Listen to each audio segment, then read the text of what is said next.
Okay, I think we're ready. So, good afternoon. Good afternoon. I'm Sandra Zimdar-Swartz, Director of the Humanities and Western Civilization Program, and I'm pleased to welcome you to our annual HWC Program Recognition Ceremony. Beginning last year, we decided that we would combine our recognition ceremony with our Spring Distinguished Graduate Teaching Assistant Award lecture. And so I'm pleased to welcome you all to that. And I will move right away then into introductions. Well, as I said, I'm pleased to introduce this year's Spring Distinguished GTA lecturer, Terilyn Johnston Huntington. Terilyn received her Bachelor of Arts degree in Political Science from Bethel University in 2004.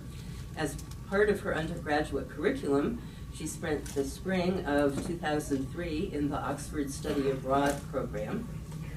She received a Master of Arts in Theological Studies from Bethel University in 2007, and then went on to receive a Master of Arts in International Studies from the University of Denver in 2009. From there, Terilyn came here to the University of Kansas to pursue a Ph.D. in International Relations and Comparative Politics. Terilyn joined the GTA ranks in Humanities and Western Civilization in 2010. Terilyn's service to HWC has been appreciated by her students, her peers, and her faculty mentors. In Western Civilization 1 and 2, Terilyn's students have consistently given her strong quantitative evaluations, often scoring her on the high end of the program average. Faculty evaluators have praised her relaxed classroom demeanor, which facilitates a friendly atmosphere in class, and for the ways in which she communicates ideas to her students. Terilyn has been active in presenting papers at professional conferences, including the Midwest Political Science Association and the International Studies Association Annual Convention. She has been active in the Political Science Graduate Association here at KU in the Political Science Department, serving as the Vice President in 2011 and 2012, and also in the HWC Graduate Teaching Assistant Association, serving this year as its President. She has developed and taught HWC's online versions of Western Civilization 1 and 2, and I am particularly grateful to her because she has patiently served as my Blackboard guru this past year, holding my hand as I worked slowly to make my courses hybrid courses, and for that I am particularly grateful. It is therefore with great pleasure that I turn the podium over to Terilyn Huntington, who will speak on the alienation of soldiers from the battlefield, unmanned aerial vehicles, and the rise of the Cubicle warrior. Let's welcome Terilyn.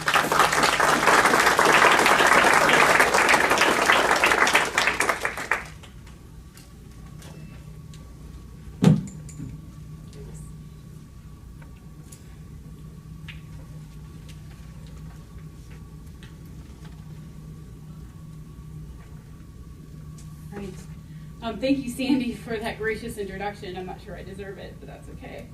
I have some additional thank yous that I should begin with, and I don't know if I'll get another opportunity to publicly acknowledge those who have made and continue to make my academic journey possible. So please indulge me for a moment. It turns out that pursuing a Ph.D. is actually a team sport.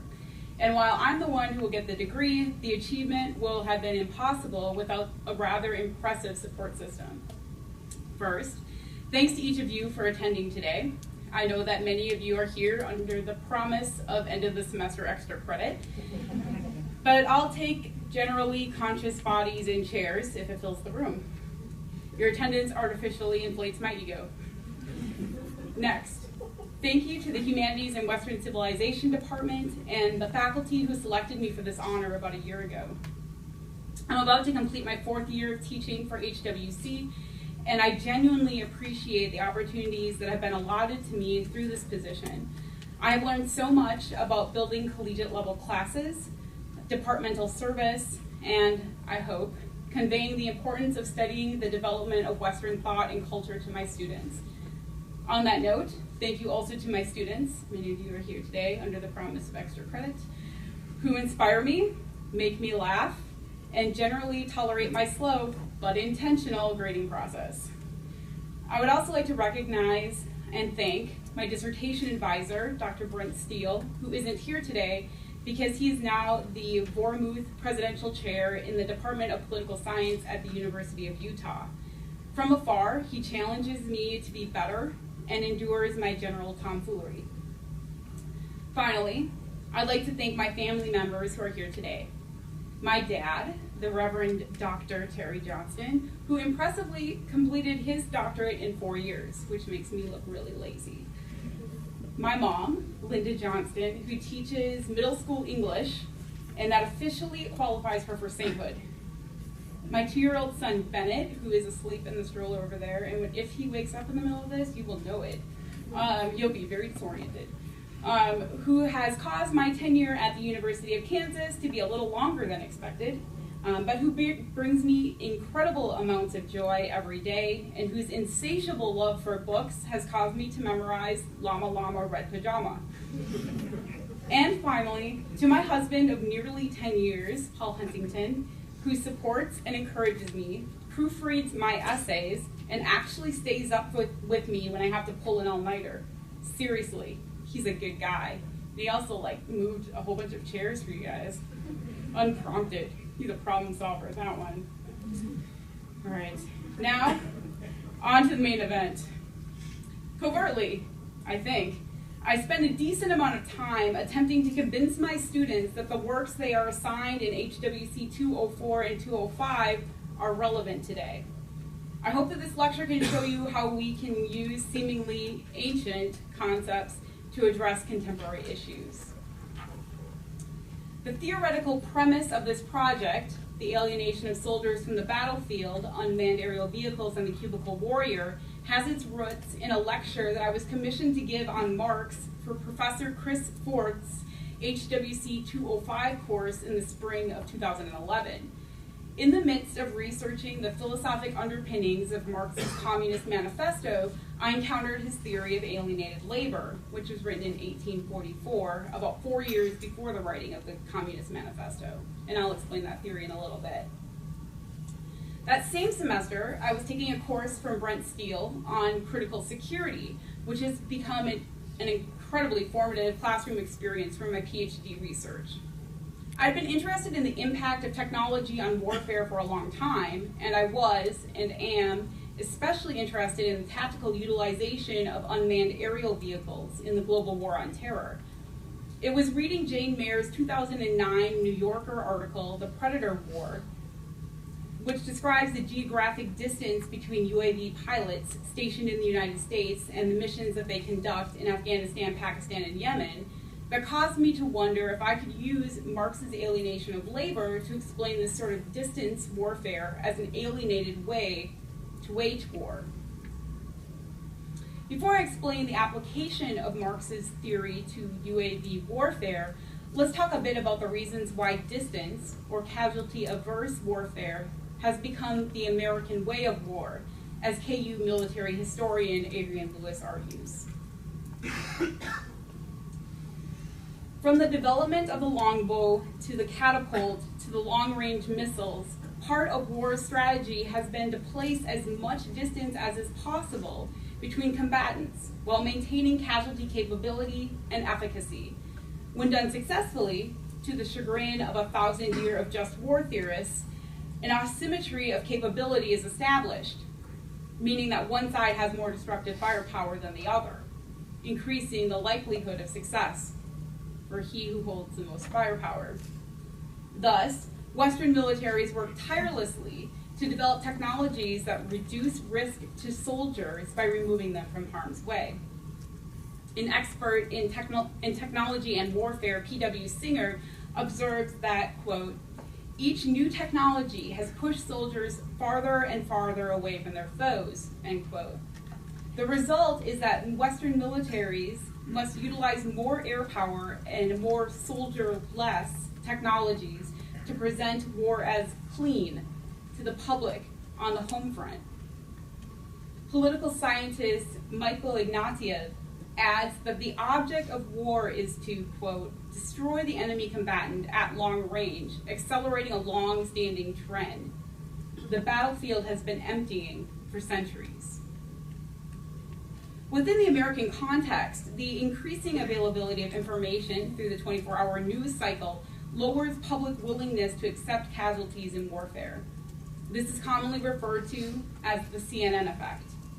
While the literature frequently points to the flag-draped coffins of fallen soldiers during the Vietnam War as the impetus for a changing military strategy, notably resulting in a revolution in military affairs, I think that we can see a clear change in casualty-averse warfare strategies and tactics after the Black Hawk Down incident in Somalia in October of 1993. During this incident, the bodies of U.S. servicemen were desecrated, and this was widely reported by the American media in grisly detail. As a result, when faced with future instances of military action, American public opinion expressed support for military actions focused on air power and not the deployment of ground troops. Complementing air power in conflicts with the development of unmanned aerial vehicles for the purpose of distance surveillance. The MQ-1 Predator drone was first built in 1995. Equipped with state-of-the-art cameras, the Predator permitted military leaders to track the movements of combatants visually in real time, thus pinpointing airstrikes during the Kosovo conflict in 1998 and 1999. Additionally, the Predator was utilized by the Central Intelligence Agency to track the movements of suspected terrorist Osama bin Laden in Afghanistan in 2000, prior to the 9/11 terrorist attacks on the United States. It became a point of frustration for the Clinton administration that the Predator did not have weapons capabilities to, quote, take out bin Laden then. Thus, development for UAV weapons capability was prioritized. By February of 2001, Predator drones could carry and fire Hellfire missiles, but didn't until after the 9/11 attacks on the United States and the beginning of the global war on terror. It was with the knowledge of this weapons development that on February 13, 2001, the new President of the United States, George W. Bush, told troops and personnel in Norfolk Naval Air Station, "We must challenge the status quo as we design a new architecture for the defense of America. On land, our heavy forces will be lighter, our light forces will be more lethal, all will be easier to deploy and to sustain. In the air, we will be able to strike across the world with pinpoint accuracy, using both aircraft and unmanned systems.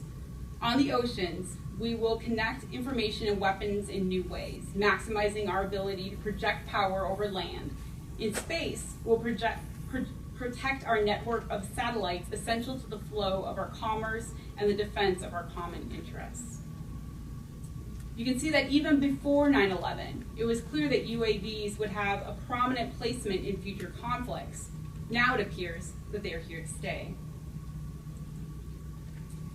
In order to understand how the Marxist theory of alienation of labor can be informative in understanding the alienation of soldiers from the battlefield, I argue that this is experienced by pilots of UAVs as they conduct war from afar. I need to outline the ways that Marx sees 19th century factory workers distanced from their work, each other, and themselves. It turns out that if you're currently taking HWC 205, this might help you review for the Marx portion of your final exam. The Marxist theory of alienation of labor serves as a bedrock for Marx's early writings and remains an influential concept throughout his development as a political philosopher and economist. Responding to the philosophic milieu of Hegel and Feuerbach, Marx sought to articulate the essence, or Geist, of humanity within the materialist context of the market. For Marx, a person's Geist was found within the items that he or she could produce through labor. Within the industrialized cities and factories of 19th century Europe, Marx observed that humans were, quote, robbed of their potential possibilities of realizing themselves, especially when their labor was abstracted into money. This abstraction of humanity from Geist to commodity for Marx causes the very nature of human ingenuity to become the most impersonal form of value, money. He says, the worker sinks into the level of a commodity and becomes indeed the most wretched of commodities. Thus, Marx understands much of humanity, in his term, the proletariat, to be fundamentally alienated from all that it means to be human. In order to understand the importance of alienation to Marx's theory, his understanding of labor should be investigated. In his seminal work, Capital, Marx describes labor as a transformationally symbiotic relationship between worker and product. Labor is, he says, first of all, a process between man and nature, a process by which man, through his own actions, mediates, regulates, and controls the metabolism between himself and nature as a force of nature. He sets in motion the natural forces which belong to his own body, his arms, legs, head, and hands, in order to appropriate the materials of nature in a form adapted to his own needs. Through this movement, he acts upon external nature and changes it. And in this way, he simultaneously changes his own nature and subjects the play of its forces to his own sovereign power. For Marx, labor is a practice that is conducted by the fullness of humanity, or as a means of self-actualization.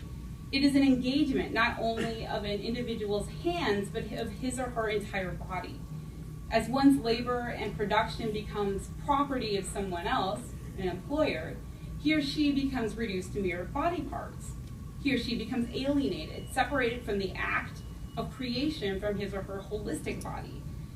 In a posture of alienation, the individual becomes divided into appendages that can perform particular functions that benefit the market. Arms that pull levers, fingers that push buttons, feet that operate pedals. The treatment of industrialized labor as fundamentally alienating signifies Marx's attempt to destroy the grand narrative of liberal capitalism within Western Europe. Marx argues that proletarians experience alienation in four distinct ways. They're listed right there, thus constituting his theory of labor alienation.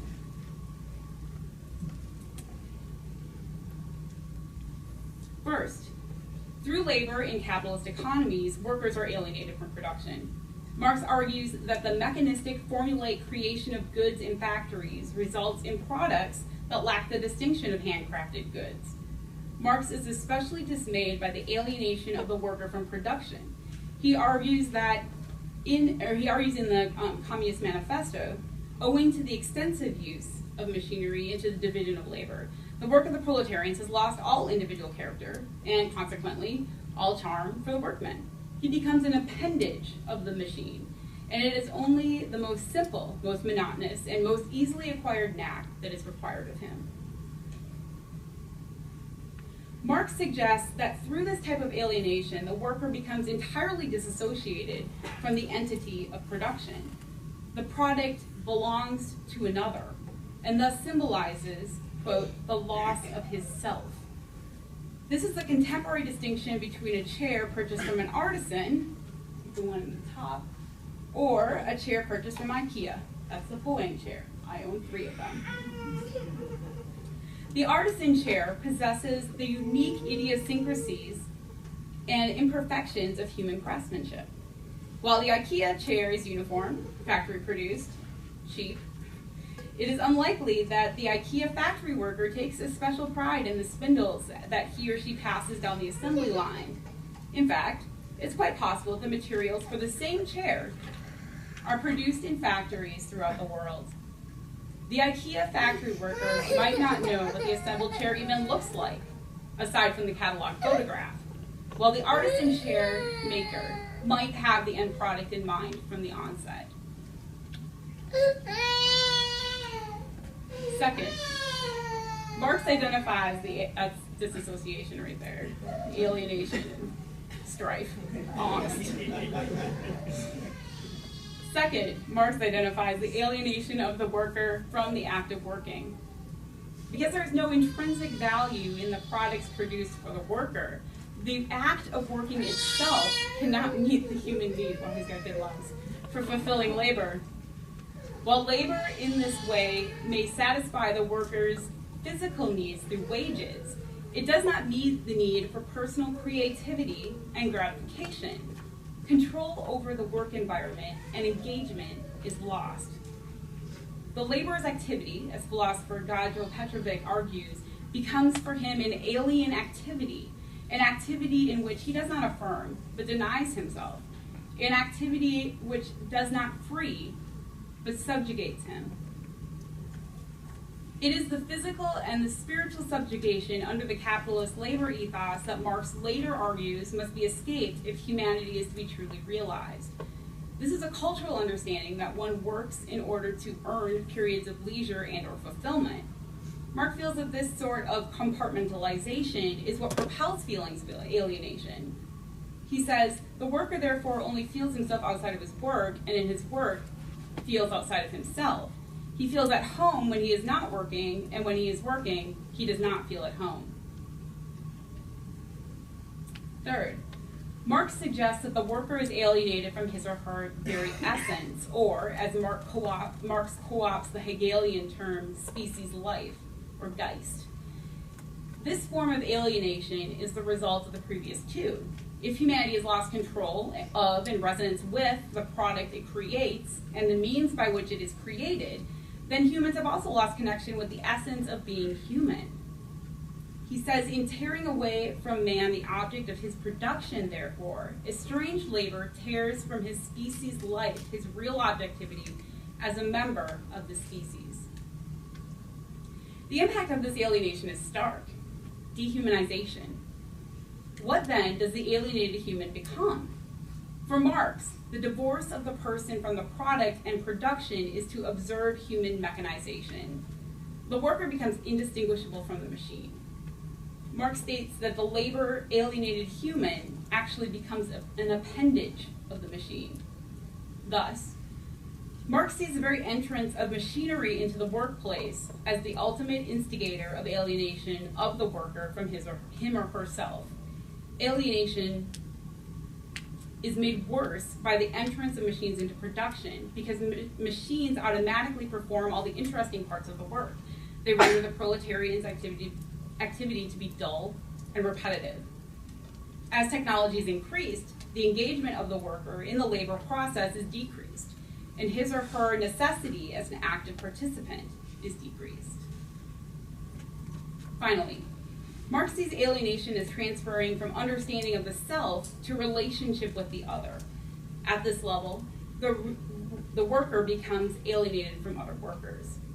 Humanity can only be fully realized within human relationships within a society.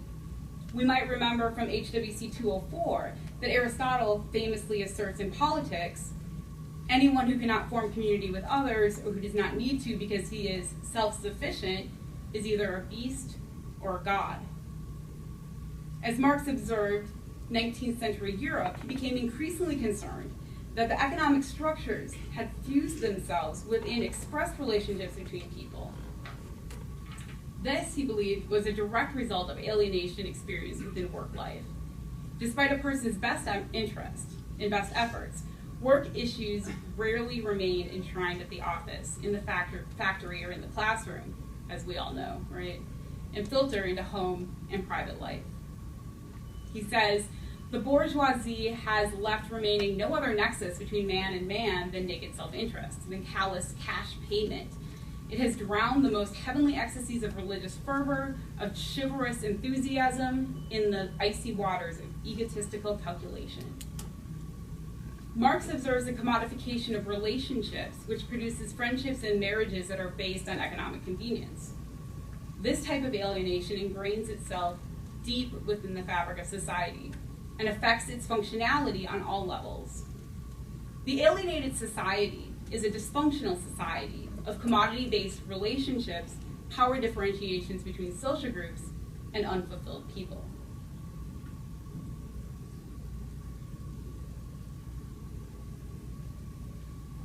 So, we might ask, how might these concepts relate to the situation of UAV pilots and their relationship to war? The UAV pilot wages war in absentia. pilots of the U.S. Air Force's fleet of Predator drones stationed at Nellis Air Force Base in Nevada conduct continuous surveillance and combat missions in Afghanistan, Pakistan, and Yemen, over 7,000 miles away from the physical battlefield. Because these pilots fly UAV missions from trailers on an Air Force base in the United States, they live dual lives both at war and at home. Journalist Robert Kaplan observed this duality on a visit to Nellis, and he says, "Beyond Nellis is the banal world of spouses, kids, homework, and soccer games. Simply entering or leaving one of the trailers is tremendously disorienting." P.W. Singer also details the dichotomous lives of U.S. stationed UAV soldiers in his 2009 book, Wired for War. An interviewed soldier, he says, talked about flying missions in Afghanistan and then getting home in time to watch reruns of the TV sitcom Friends. This juxtaposition of home front and battleground establishes a new challenge for military commanders, pilots, and their families and friends. The successful utilization of UAVs in combat has witnessed the rise of the cubicle warrior. The ability to wage war from great distance has transported many soldiers from the battlefields of Saving Private Ryan to the cubicles of office space. Singer notes, "For a new generation, going to war doesn't mean shipping off to some dank foxhole in a foreign land to dodge bullets. Instead, it's a daily commute in your Toyota Camry to sit behind a computer screen and drag a mouse." The distance between UAV pilots and UAV missions has profound impact on the way that soldiers experience war. This develops a sense of geographic alienation. The war is occurring in reality, but the soldier's experience of the war is virtual. The threat of physical danger and of death that is traditionally intrinsic for soldiers in combat is not present when one's perception of war occurs on a computer monitor. So I've used this term a couple times. What is geographic alienation? I argue that geographic alienation for the soldier is composed of two main parts: spatial and emotional separation. First, geographic alienation involves the space that separates a worker from his or her workplace. In the case of the UAV pilot, we should think about the reasons for separating the pilot from his or her work. War inherently involves death and destruction. This includes both the American flag-draped coffins of deceased soldiers returning from war and the Iraqi funeral procession honoring suspected terrorists killed in a drone attack. Both circumstances are human tragedies, especially to the victims' countrymen and allies. Thus, citizens appear to utilize casualty minimization as their yardstick for a war's success. If politicians are truly a utilitarian breed, maximizing power while attempting to minimize pain on election day, then it follows that the tragic wars of the 20th century would drive public opinion and responsive policymakers away from the potential for conflict with high risk to the soldier, hence the propensity for casualty-averse warfare that we talked about earlier. If technology is allowing the battlefield to systematically empty, then where have all the soldiers gone? In the case of the U.S. Air Force, pilots have gone to bases in Nevada, Arizona, and Missouri with the purpose of flying MQ-1B Predator drones and their successors. The Department of Defense argues that UAVs assist the military by reducing the number of dull, dirty, and dangerous missions flown by pilots. The military's gain in risk aversion, however, seems to be the individual pilot's loss, as he or she is subjected to a sense of spatial displacement. The act of fighting in a war from a safe trailer thousands of miles from combat is, as journalist Kaplan quips, disorienting. He goes on to sardonically suggest that it breaks the regime of the tyranny of geography. Political scientist James Derderian states that new technologies have collapsed the geographic distance, chronological duration, the gap itself between reality and virtuality of war.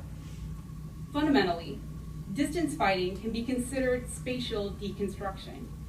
This rips away of one's geographic existence within the context of labor. This is alienation at its most fundamental level. The second component of geographic alienation, I argue, is emotional disengagement of an individual from his or her work.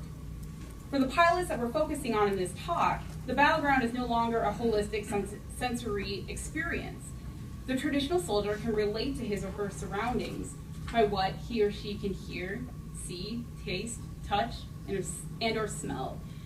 For the UAV pilot stationed in the United States, the battleground is what he or she can see and hear by the extension of technology. Inside the trailers, crews don't even get the sensation of flying that one gets in a flight simulator, Kaplan reports. The pilots of Predator drones are limited to what their cameras see and the sounds that are transmitted by them. Even with intelligence reports on the ground, the pilot cannot act unless visual footage confirms the intelligence. But, as Singer notes, quote, the best technology cannot bridge the divide of being in two different locales. Being there virtually only allows so much communication. So, can one be authentically engaged in his or her work emotionally if distance prevents him or her from being present? What if this work involves killing combatants and sometimes non-combatants? Roy Akers and Van Est argue that the, quote, digitization of warfare exhibits the danger of emotionally detaching moral action from moral awareness and reasoning, end quote. However, a twice deployed pilot now flying Predator states, for us, it's combat. Physically, we may be in Vegas, but mentally, we're flying over Iraq. It feels real. So, can a pilot be emotionally disengaged from the war and still feel as though he or she is in battle? The pilot's assertion that his UAV missions feel real provides some insight into the nature of geographic alienation. Here's the true plight of the Cubicle warrior. He or she is mentally engaging the enemy through the processing of surveillance footage and the pushing of the button to deploy Hellfire missiles when commanded. He or she is mentally responsible for the death of combatants and civilians, for the destruction of buildings, vehicles, and other elements of infrastructure. Additionally, the UAV pilot does not experience the threat of war that produces sensations of fear. The distance between the Cubicle warrior and the danger is so great that the consequences of mistakes for traditional soldiers are essentially irrelevant. This means that they are safe in a physical sense, they cannot be wounded. And as a consequence, Cubicle warriors do not feel fear. Singer further explains the implication of fearlessness for the soldier. He says, your experience of war is not merely distance from risk, but now fully disconnected from it. And thus, these new warriors are disconnected from old meanings of courage as well. The UAV pilot feels the disconnection from the holistic sensory experience, including feelings of fear, of being in the action, and is compelled to justify his position as an active soldier by arguing that his actions feel real. For those whose boots are on the ground, there's no feeling about their task. They know it's real. This establishes a dichotomy that serves as the crux of the Cubicle warrior's experience of geographic alienation. Cubicle warriors, as well as other military personnel, are fundamentally laborers. Thus, the narrative of the military employee fits within the context of Marx's theory of alienation of labor. We've just looked at how UAV pilots exist within a context, I argue, of geographic alienation. So now, let's turn to Marx's alienation of labor theory categories that we talked about earlier to illustrate how UAV pilots are uniquely alienated from their labor and consequently from themselves and others. First, the Cubicle warrior is alienated from production. The products created by the Cubicle warrior are death and destruction, or in the case of surveillance, the information for others to create death and destruction. The warrior, however, does not directly engage in the act of destruction or in causing death. He or she does not pull the trigger in order to shoot combatants. He or she pushes a button The concerns illustrated through geographic alienation are also observed in the soldiers' alienation from killing. This is a result of both casualty-averse approaches to war and of the intentional spatial distancing of the soldier from the act of war. Despite the alienation of the cubicle warrior from production, Singer notes that the impact of war remains the same even in conventional war. While the war may appear to be cleaner to the American public and even to the cubicle warrior, war remains risky.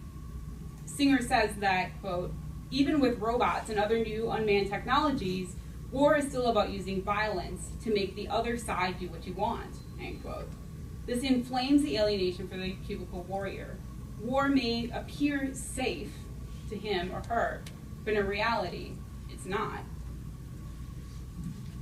Second, the cubicle warrior is alienated from the act of working. While this is inherently the result of the distance between the war and the pilot, this type of alienation is perpetuated by the similarity of UAV operation to playing a video game. This causes a conflation of virtual leisure and virtual work.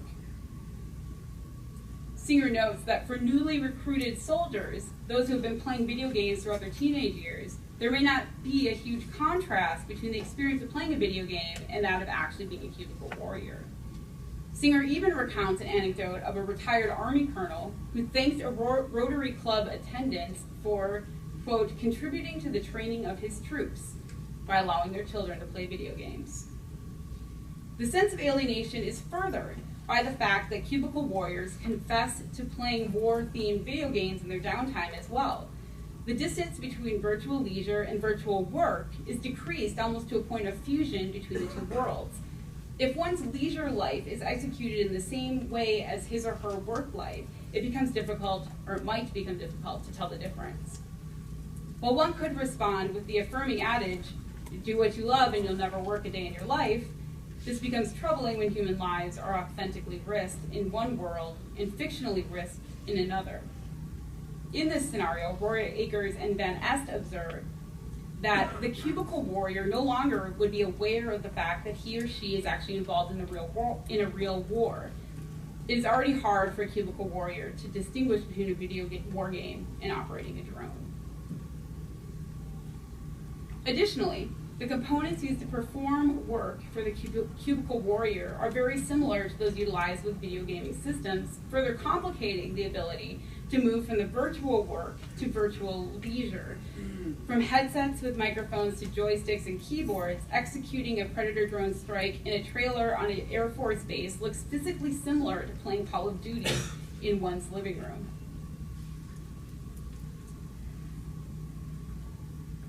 The melding of virtual worlds has the potential to profoundly impact the cubicle warrior's behavior, both on and off the job. Generally speaking, individuals act differently in the world of virtual leisure than they do in their real lives. Often, people are more reckless when playing video games. For example, prompting their avatar to jump off a waterfall or the edge of the world just to see what happens. I've done it, you have too. And may engage in behavior that is illegal, such as shooting people or running them over with cars, because there is no real-world implications outside of time and financial expenditure. Transferred to war, however, this could mean that technology may well lessen the likelihood of anger-fueled rages, but also make soldiers too calm, too unaffected by killing. Third, the cubicle warrior is alienated from his or her species life. This is the separation of oneself from the essential nature of humanity. Dehumanization is an inherent part of war. In order for a soldier to willingly shoot another human being, he or she must be convinced of their otherness.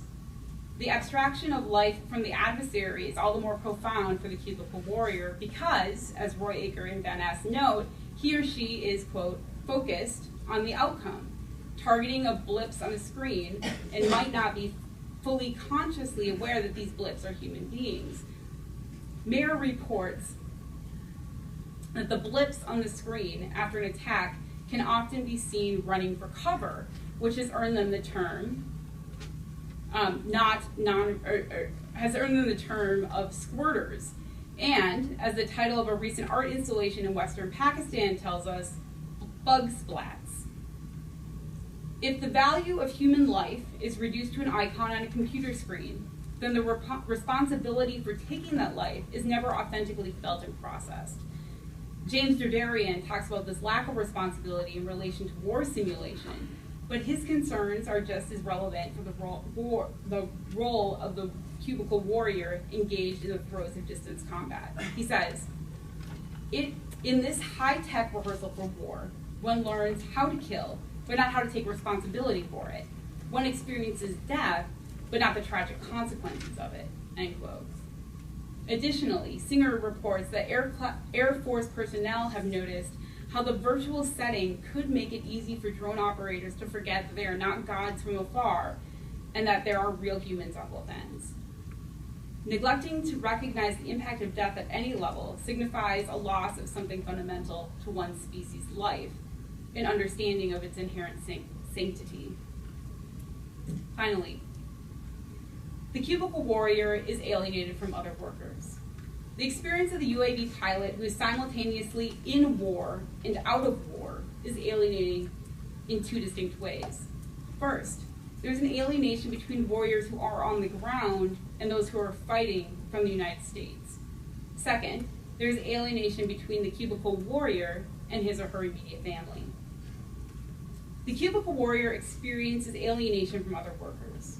Most obviously, this occurs between those who are physically in combat situations and those who are stationed safely away from harm. This dichotomy is especially poignant when looking at the relationship between the UAV pilots and the crews who service the predators.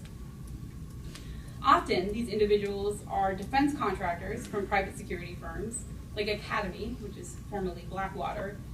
In an ironic twist, P.W. Singer tells us that because the planes actually fly from bases located inside the war zone, the civilian support staff is in more physical danger than the military pilots who fly them back in Nevada. This essentially places a higher value upon the pilots of the predators over those who put them in the air.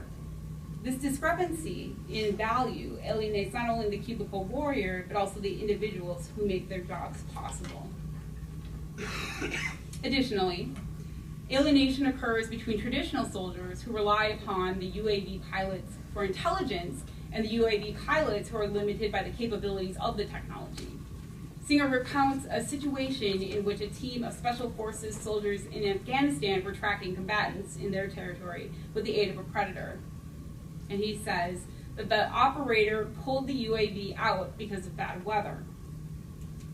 This decision caused the forces on the ground to feel that they were placed in greater danger as a result and couldn't discern the weather change that had facilitated the removal of the air cover.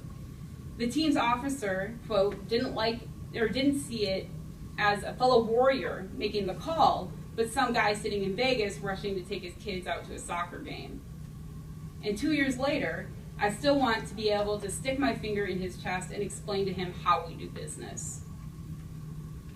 This, of course, is not an isolated incident, and the veracity of those in the air is still questioned by those on the ground. An interviewed Special Forces officer told Singer that he did not consider a predator operator to be at war. He said it was the exposure to risk that defined whether he respected someone as a fellow combatant, including even enemies. Arguing that an enemy combatant is more legitimate as a warrior than a predator pilot is a stark indicator of the division that permeates soldiers in contemporary warfare. This inhibits the functionality of the relationship between the soldiers beyond the assumed competition between armed service branches. These sorts of attitudes alienate the cubicle warrior from his or her colleagues in the battlefield. Alienation also occurs amongst the UAV operating staff.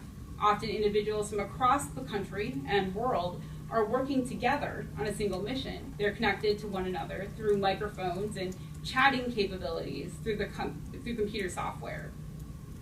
The relationships that are formed are often superficial without direct contact outside of the text that is exchanged on the computer screen.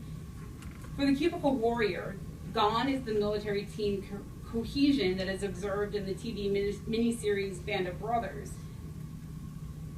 Soldiers working and fighting together via a wireless signal or fiber optic cable may be connected, but not emotionally or psychologically. No real bonds form, and unit cohesion becomes ephemeral. The lack of connection between colleagues who share common experiences is complicated by a lack of connection in the Cubicle warrior's personal life. While a pilot may be able to attend PTA meetings and his or her kids' soccer games and sleep in his or her own bed, there is a sense that the pilot is physically with his or her family, but not psychologically with his or her family. Pilots report feelings as though they are being pulled in two directions, towards their families and towards their jobs. A commanding officer noted the complication of living in two worlds. He says, "Our people are proud that they contribute to war from home, but being at home brings some additional stresses. We're very real, and we're very close to a point of crisis."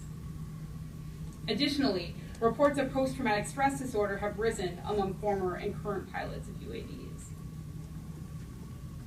So, for the warrior, going to war has traditionally meant leaving the creature comforts of home for the uncivilized and dangerous battlefields of exotic and foreign lands. Technological development has changed this for the Cubicle warrior. Engaging the enemy for these home front fighters is not, however, the cushy experience that their on-the-ground colleagues assume. Through the application of Marxist theory of alienation of labor, we see that the Cubicle warrior is not only a lonely participant in war, but that he or she is an alienated one.